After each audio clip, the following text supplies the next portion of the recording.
This is going to be kind of a part 2 to my last video where I was talking about the India Middle East trade corridor and how that is going to be the thing that brings Mystery Babylon, the great mother of harlots, the wealth in the last days, connected to Revelation 18.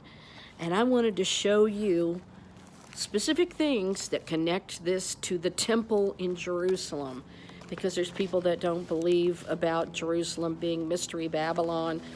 And let me say one thing right here, that is that people say, well, it can't be because God would never destroy Jerusalem. Well, this is exactly what they used to think, and God actually brought a sword against Jerusalem, and the people were sent away in the diaspora. And before that, they were sent away to Babylon due to their bad behavior. And I made the case so clearly from scriptures that, I mean, when the Lord showed it to me, I was completely so shocked and flabbergasted that it was shocking to me, the identity of Mystery Babylon. So those are in other videos where I went into detail about that. But now I am going to share with you Revelation 18 again, and I want to show you specific things here where it's talking in Revelation 18 verse 9. It says, the kings of the earth who committed fornication and lived luxuriously with her will weep and lament for her when they see the smoke of her burning, standing at a distance for fear of her torment, saying, alas, alas, that great city, Babylon, that mighty city, for in 1 hour your judgment has come. And the merchants of the earth will weep and mourn over her, for no one buys their merchandise anymore. Merchandise. And this is what I want you to pay attention to, because I'm going to break this down and I'm going to show you how every one of these things has to do with the temple in Jerusalem.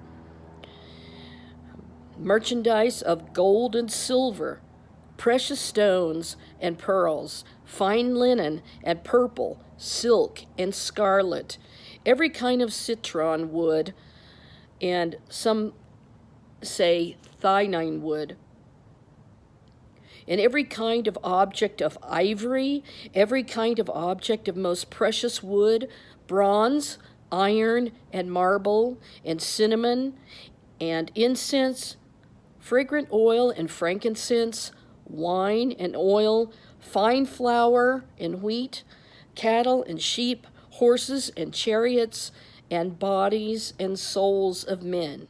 The fruit that your soul longed for has gone from you, and all the things which are rich and splendid have gone from you. And remember, Jesus cursed the fig tree because it was not bearing fruit, and this is a symbol of that the fruit that they longed for has gone from them. And all the things which are rich and splendid have gone from you, and you shall find them no more at all. The merchants of these things who became rich by her will stand at a distance for fear of her torment, weeping and wailing, and saying, alas, alas, that great city that was clothed in fine linen, purple and scarlet, and adorned with gold and precious stones and pearls. For in 1 hour such great riches came to nothing. Every shipmaster, all who travel by ship, sailors, and as many as trade on the sea. That's where they're going to be trading, is off that port, off of the Gaza coastline. And that India Middle East corridor is going to become a huge trade center. So all the ships and as many sailors, as many as trade on the sea, stood at a distance and cried out when they saw the smoke of her burning, saying, what is like this great city? And I told you that was talking about Jerusalem, because there's no city like Jerusalem, because it's the holy city of God. And they threw dust on their heads and cried out, weeping and wailing and saying, alas, alas, that great city in which all who had ships on the sea became rich by her wealth. For in 1 hour she is made desolate. Rejoice over her, O heaven, and your holy apostles and prophets, for God has avenged you on her. So I want to cover all of the things that it mentioned there and show you how these things absolutely prove that this is talking about Jerusalem and the end time third temple. And there's some people that don't understand when I say that this judgment is going to come upon Jerusalem, Mystery Babylon, the great mother of harlots. What God is destroying forever, he's bringing everything that they, brought from Babylon, and he's bringing it all there in the last days, and he's going to destroy that. It's a system. It's, think about it this way. Jerusalem was God's holy city always, but numerous times invaders were brought in by God to root out the people that were corrupt. And so he destroyed them, he brought a sword against them, he brought fires, he brought famines and pestilence, and it's going to happen again. So what God is destroying forever with Mystery Babylon is the system of everything from Babylon that's going to come in there in unity, and people will be worshiping all these various gods from the various religions in the last days. And so the Lord's going to come down and destroy all of it. So just like the Lord brought judgment against Jerusalem before, he can do it again. And yet Jerusalem still remains. It is not destroyed forever. It's the system of Babylon that she's bringing forth, her harlotry and all that. So you must understand that part of it, because then the Lord is going to remove the curse, and he's going to restore everything like a Garden of Eden-like state, and that's going to be called the New Jerusalem. So it's not that Mystery Babylon, that's Jerusalem, is going to be destroyed forever. It's that system of Babylon and the cursed system that they bring into the land. Just wanted to clarify that. So now I'm going to go through this piece by piece, and I'm going to tell you all of these items that it's talking about the merchandise. So the very first thing that it mentions about Mystery Babylon is the gold and silver. So let's take a look at the history of the temple. Okay, so we're going to go to 1 Kings 10:22. And many of these objects are in 1 Kings 10:22, where it talks about Solomon's great wealth. Now, remember that Solomon is the king. So in the last days, they're going to reestablish the monarchy and put a king on the throne. So in the last days, Jerusalem is Mystery Babylon, the great mother of harlots, and she will have a king. But the weight of gold that came to King Solomon yearly was 666 talents of gold. So he had 666, the king did.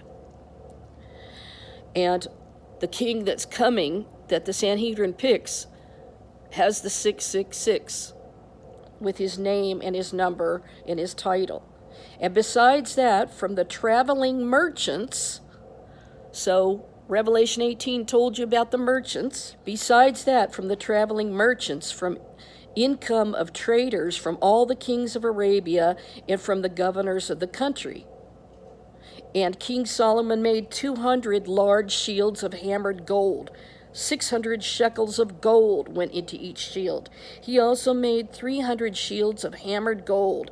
3 minas of gold went into each shield, and the king put them in the house of the forest of Lebanon. Then let me skip over some scriptures there, and then verse 21 says, all King Solomon's drinking vessels were gold, and all the vessels of the house of the forest of Lebanon were pure gold. Not one was silver, for this was accounted as nothing in the days of Solomon. For the king had merchant ships at sea and with the fleet of Hiram. So that was his navy. And once every 3 years, the merchant ships came bringing gold, silver, ivory, apes, and monkeys. So King Solomon surpassed all the kings of the earth in riches and wisdom. Now listen to this. Now all the earth sought the presence of Solomon to hear his wisdom, which God had put in his heart. Each man brought his present, articles of silver and gold, garments, armor, spices, horses, and mules at a set rate year by year. And Solomon gathered chariots and horsemen, and he had 1,400 chariots and 12,000 horsemen, whom he stationed in the chariot cities and with the king at Jerusalem. The king made silver as common in Jerusalem as stones, and he made cedar trees as abundant as the sycamores which are in the lowland. And also Solomon had horses imported from Egypt, and Keva. The king's merchants bought them in Keva at the current price. Now a chariot that was imported from Egypt cost 600 shekels of silver, and a horse 150. And thus, through their agents, they exported them to all the kings of the Hittites and the kings of Syria. Now let's go back to 1 Kings 10, verse 1. Now when the queen of Sheba heard of the fame of Solomon concerning the name of the Lord, she came to test him with hard questions. She came to Jerusalem with a very great retinue, with camels that bore spices, very much gold, and precious stones. And when she came to Solomon, she spoke with him about all that was in her heart. So Solomon answered all her questions. So she brought gold, and she brought precious stones, and these are the first two things that is mentioned in Revelation 18 about Mystery Babylon. She has gold and silver, precious stones, and pearls. So skipping down to verse 10. Then she gave the king 120 talents of gold, spices in great quantity, and precious stones. And there never again came such abundance of spices as the queen of Sheba gave to King Solomon. Also the ships of Hiram, which brought gold from Ophir, brought great quantities of almug wood and precious stones from Ophir. And the king made steps of almug wood for the house of the Lord and for the king's house. Also harps and stringed instruments for singers. And there never again came such almug wood. And nor has the like been seen to this day. Now King Solomon gave the queen of Sheba all she desired, whatever she asked, beside that what Solomon gave according to the royal generosity, and she turned and went to her own country, she and her servants. Now let's go to 2 Chronicles chapter 3, starting at verse 1. Now Solomon began to build the house of the Lord at Jerusalem on Mount Moriah, where the Lord had appeared to his father David, at the place that David had prepared on the threshing floor of Araunah the Jebusite. And he began to build on the 2nd day of the 2nd month in the 4th year of his reign. And this is the foundation which Solomon laid for the building of the house of God. The length was 60 cubits, by cubits according to the former measure, and the width 20 cubits. And the vestibule that was in front of the sanctuary was 20 cubits long across the width of the house, and the height was 120. And he overlaid the inside with pure gold. The larger room he paneled with cypress. So these are precious woods that were brought there, which he overlaid with fine gold, and he carved palm trees and chain work on it, and he decorated the house with precious stones for beauty, and the gold was gold from Parvaim. And he overlaid the house, the beams and doorposts, its walls and doors with gold, and he carved cherubim on the walls. And he made the most holy place. Its length was according to the width of the house, 20 cubits, and its width 20 cubits. He overlaid it with 600 talents of fine gold. The weight of the nails was 50 shekels of gold, and he overlaid the upper area with gold. In the most holy place he made the 2 cherubim fashioned by carving, and overlaid them with gold. So this goes on, and it says the wings of the cherubim were 20 cubits in overall length. One wing of one cherub was 5 cubits, touching the wall of the room, and the other wing was 5 cubits, touching the wing of the other cherub. One wing of the other cherub was 5 cubits, touching the wall of the room, and the other wing also was 5 cubits, touching the wing of the other cherub. And the wings of these cherubims spanned 20 cubits overall. They stood on their feet, and they faced inward. And he made the veil of blue, purple, scarlet, and fine linen, and wove cherubim onto it. So these are some of the scriptures that talk about their merchandise of gold and silver, their precious stones and pearls, the fine linen, purple, silk, and scarlet, and thine wood, which is citron wood,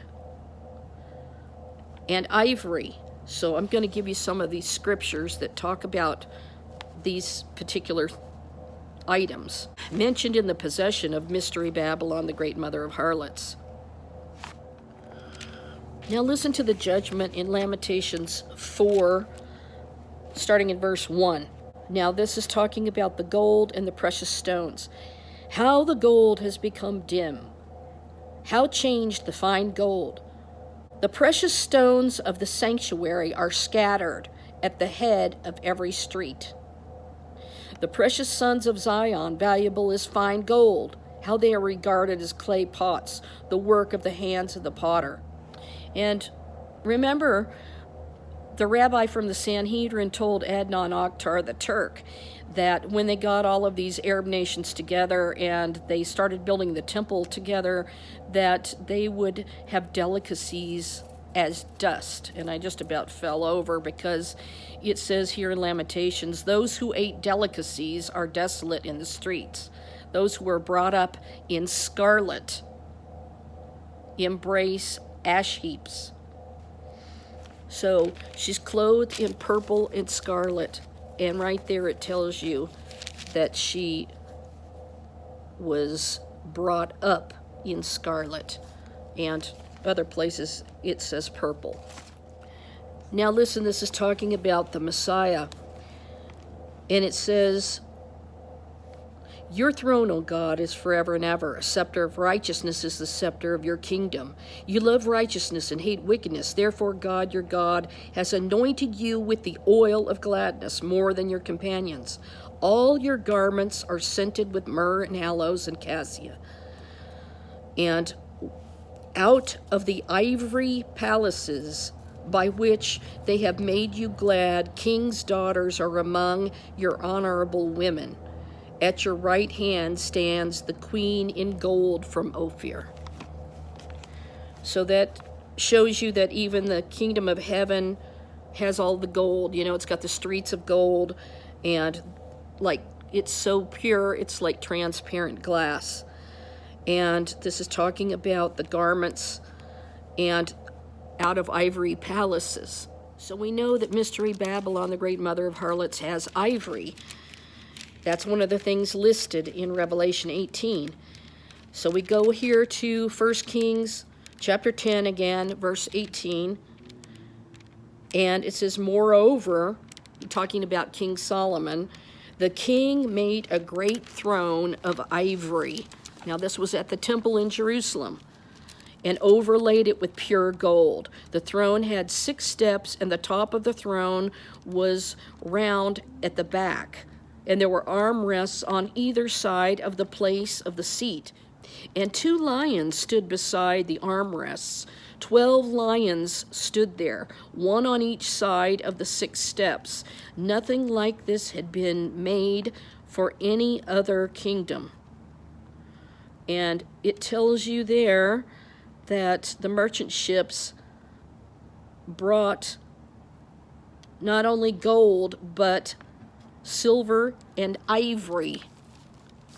So there, Mystery Babylon the Great has the ivory. and that's King Solomon. Now, talking about Mystery Babylon, which is Jerusalem, we can see here in Ezekiel 16, and it's verse 9. Then I washed you in water. Yes, I thoroughly washed off your blood, and I anointed you with oil. I clothed you in embroidered cloth, and gave you sandals of badger skin. Listen to this. I clothed you with fine linen, and covered you with silk. So, two of the items on the list are fine linen and silk and purple and scarlet. I clothed you with fine linen and covered you with silk. I adorned you with ornaments, put bracelets on your wrist and chain on your neck, and I put a jewel in your nose, earrings in your ears, and a beautiful crown on your head. You were adorned with gold and silver. Your clothing was of fine linen, silk, and embroidered cloth. You are a pastry of fine flour, honey, and oil. One of the things that Mystery Babylon has is fine flour. And he gave her a pastry of fine flour right here in Ezekiel 16. And listen to this about Jerusalem's harlotry. So she is the scarlet harlot, Mystery Babylon, the great mother of harlots. But you trusted in your own beauty, played the harlot because of your fame, and you poured out your harlotry on everyone passing by who would have it. And you took some of your garments and adorned multicolored high places for yourself and played the harlot on them. Such things should not happen nor be. And you have taken your beautiful jewelry from my gold and my silver, which I had given you, and made for yourselves male images and played the harlot with them. And you took your embroidered garments and covered them, and you set my oil and my incense before them. So what do we have about Mystery Babylon? We have the oil and the wine, the fine flour and the wheat. And it talks about the incense, the spices of Mystery Babylon, the cinnamon, fragrant oil, and frankincense. And he says, you took my oil and my incense before these pagan things, before them.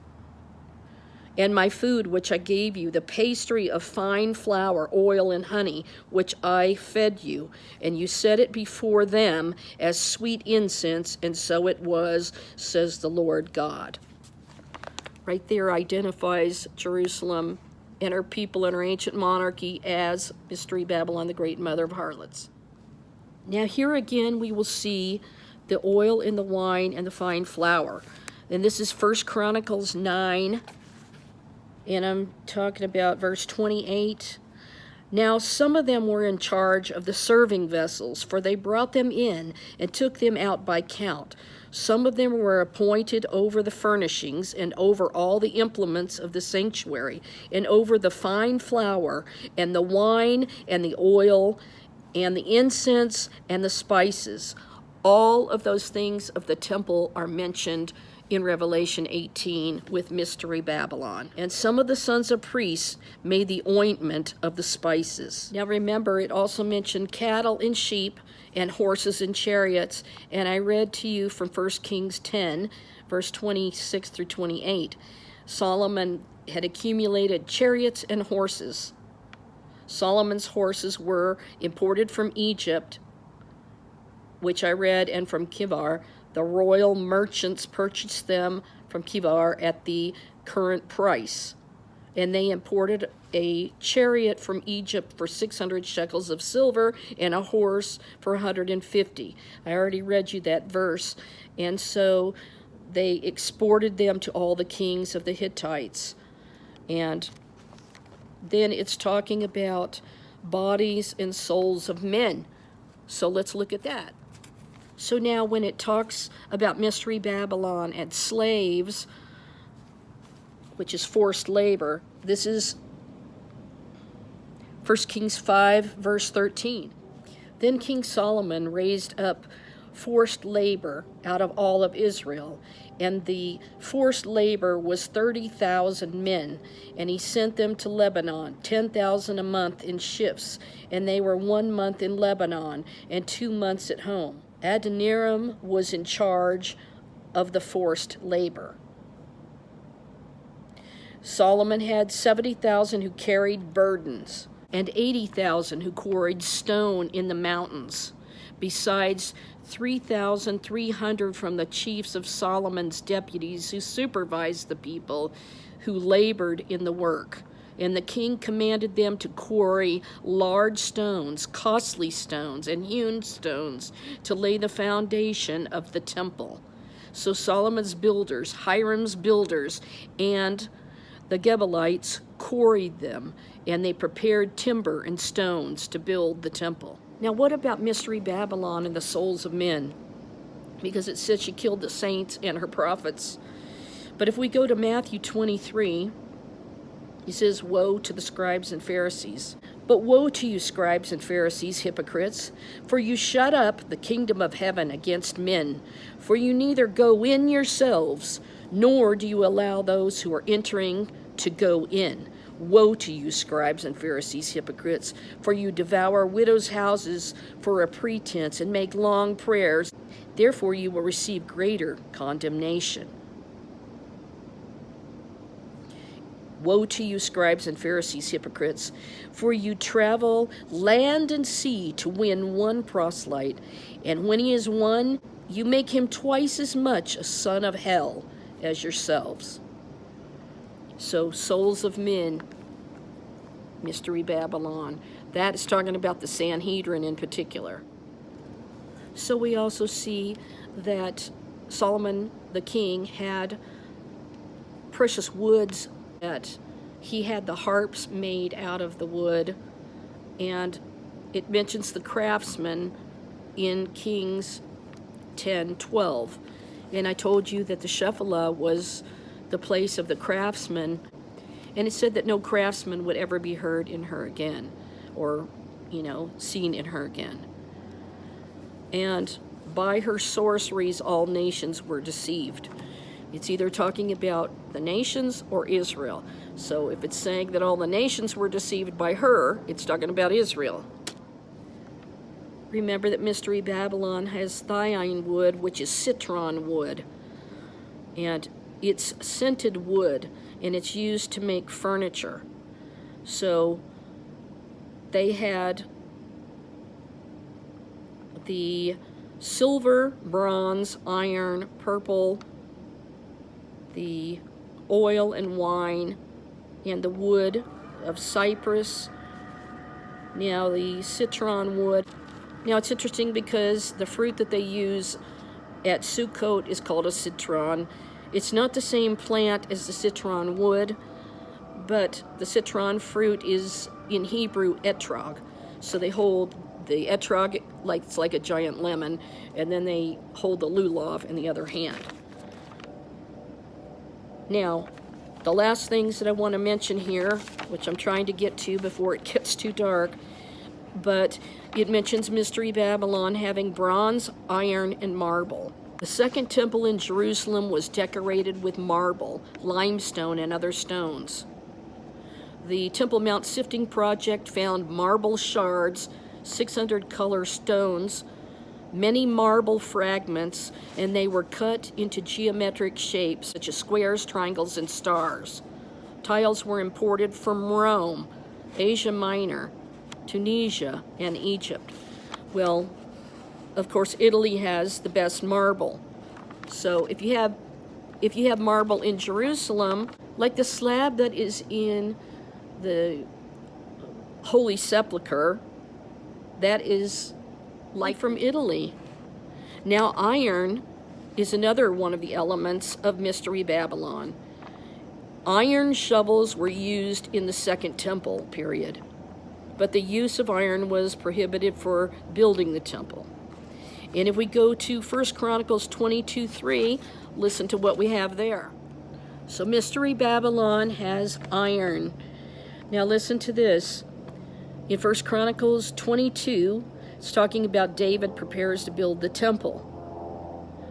And then David said, "This is the house of the Lord God, and this is the altar of burnt offering for Israel." So David commanded to gather the aliens who were in the land of Israel, and he appointed masons to cut hewn stones to build the house of God. Now listen, and David prepared iron in abundance for the nails of the doors of the gates and for the joints, and bronze in abundance beyond measure, and cedar trees in abundance for the Sidonians, and for those from Tyre brought much cedar wood to David.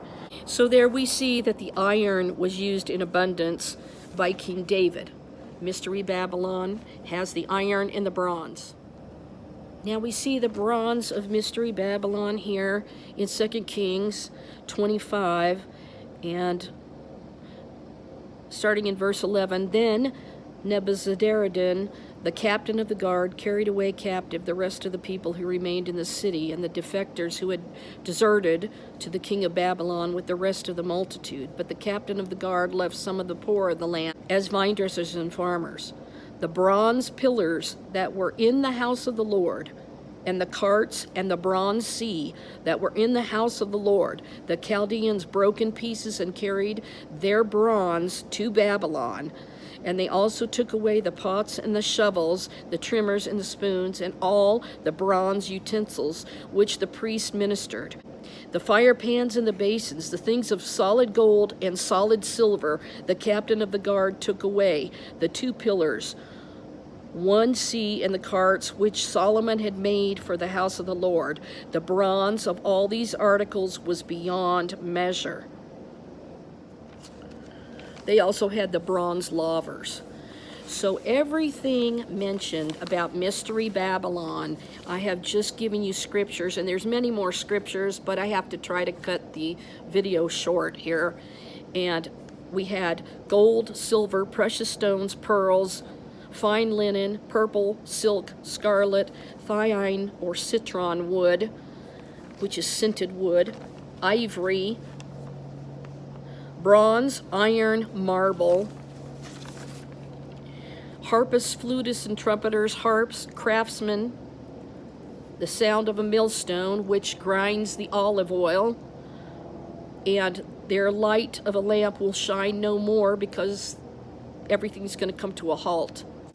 And cinnamon, incense, fragrant oil, frankincense, wine and oil, fine flour and wheat, cattle and sheep, horses and chariots, slaves and souls of men. And all of these things I just have been revealing to you is everything from the Temple of Solomon, and even the Second Temple had these items in it. So this is living proof that Mystery Babylon, the great mother of harlots, has all of these things from the merchants, and all of this is going to come to an end because the things corrupted by Babylon are going to all come there to Jerusalem, and the Lord's going to come down and strike it like the feet of the statue of Nebuchadnezzar. And Jerusalem was represented by the clay pots, and Jeremiah shattered a clay jar representing Jerusalem. So iron and clay isn't going to mix. They're going to bring, the Sanhedrin brings unity. That's their job to all of, eventually it's going to be a one world government, a one world Sanhedrin Supreme Court, and their king that rules over it all. So I'm just showing you all the items purchased by the merchants, and King Solomon sent out his merchants to get these things. So right there, I just proved to you that every single one of these items in Revelation 18 was at the temple of King Solomon, and the temple that Jesus was in, which was Herod's temple, the second temple. And the last third temple will bring all religions together there as one.